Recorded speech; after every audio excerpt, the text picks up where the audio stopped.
What is up, Jet fans? This is Rover Sports here, and I am here to break down some earlier news that I am absolutely stunned by. Christopher Johnson has just extended Adam freaking Gase. He's just extended Adam Gase another season to 2020. After the New York Jets have sucked this year, after Adam Gase has proven to be a career loser in Miami, Adam Gase is a fraudulent coach. He's not a good offensive coach. He really is shitty with getting along with players. I mean, Jamal Adams was almost traded. Kelechi Osemele went to 3 separate doctors and said his shoulder was effed up. And Adam Gase said to Osemele, your doctors are all liars. All 3 certified doctors are liars. And you know what, Osemele? I don't need to talk to you. My office is so far away. My office is 3 steps out of the way. I only spend 10 hours in a closed room because I'm a hermit crab. I only eat pepperoni pizza every day of my damn life. You really think that anybody is going to go to this sorry-ass, trash-ass franchise? What is Chris Johnson doing on Sundays? Did he watch Luke Falk play against the Patriots and get his ass handed to him? How about Sam Darnold play the Patriots and embarrass himself on live TV when another second-year quarterback played that same Patriots defense and did a lot better? Not only a lot better, but who have the Patriots played? I mean, Josh Allen came within 6 points at home of beating that same Patriots team. You came within 30. You were spotted a 16-0 lead against the Bills. You blow that game. You decide it's in the best interest of your team to start Luke Falk 5 games. Not even inquire about Chad Kelly. Not even try to get Josh McCown in a trade. Not even try to possibly even get a Brian Hoyer at the quarterback position. Try to get somebody other than Luke Falk. You knew Luke Falk sucked for 3 weeks. And then when Darnold was back, you cut the guy that you decided to play for 5 games. You're a terrible coach. You treat players like complete shit. And now you are the worst coach in the history of Jets football other than Rich Kotite. And for some reason, your owner decides that he is going to return for a second year when he is horrible. Who did he beat on this schedule other than the Dallas Cowboys, who are an 8-8 team? Who did he beat? I know he played the Giants, but beating Pat Shurmur's like beating a 5-year-old. It's like beating a 5-year-old. It's like beating a 5-year-old that can't color in between the damn lines. That's what's like beating a Pat Shurmur-led team. The Pat Shurmur-led Giants are horrific. James Bettcher, worst defensive coordinator I've seen in years. What a big freaking deal. It isn't this guy's first coaching job. He's been with the Dolphins for 4 years. 3 years. It's not like he's Freddie Kitchens and this is his first year as a head coach. You've seen what this guy is all about. And this guy has a talented roster. He has Le'Veon Bell, Robbie Anderson. He has an experienced defensive coordinator. He has a Pro Bowl in Jamal Adams in the safety. He had Leonard Williams the entire season. He had guys on that defensive line that could play. I mean, that Wesco kid doesn't look terrible. And you signed C.J. Mosley. I know Mosley hasn't played, but you can't blame everything on injuries. You're seeing Mason Rudolph go out there and win football games. You're seeing Gardner Minshew win football games. The NFL quarterback position is as deep as it's ever been because guys are learning quicker in their development in their lives.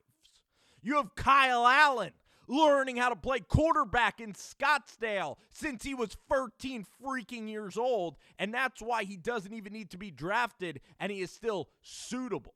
You have Ducky Hodges go across the country and beat a pretty good Chargers team.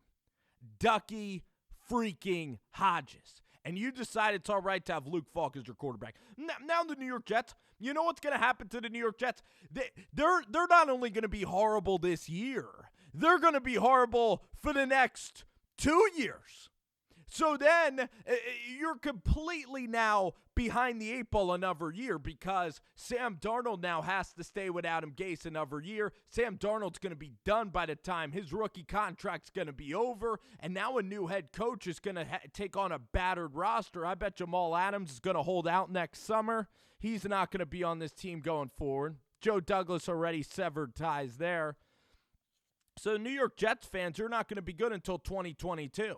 I mean, do you really think that you're going to have a Frank Reich or a Matt Nagy land in your pocket and you're going to, go to the playoffs after Gase gets fired? And that you thought that these next, 2 months are going to be terrible. You might as well not even watch next year because this guy sucks. We've seen enough. Regular people have seen enough. And the fact that you won't fire this guy this year after a 2-14 season, it's going to be a 4-12 season. The fact that you won't fire this guy, this is a guy that has had 4 years. Look at the Cardinals. They fire Steve Wilk after a terrible season. This is a top 5 bottom feeder of an NFL team. And the fact that you guys are going to be picking in the top 5, not only for this year, but next year as well, and you're going to have to fire a guy mid-season and you can't start the coaching search immediately, is just beyond repair. You have an owner that doesn't give a shit about you, that doesn't give a shit about, Jets football, doesn't care how you watch your Sundays. It's actually disgraceful.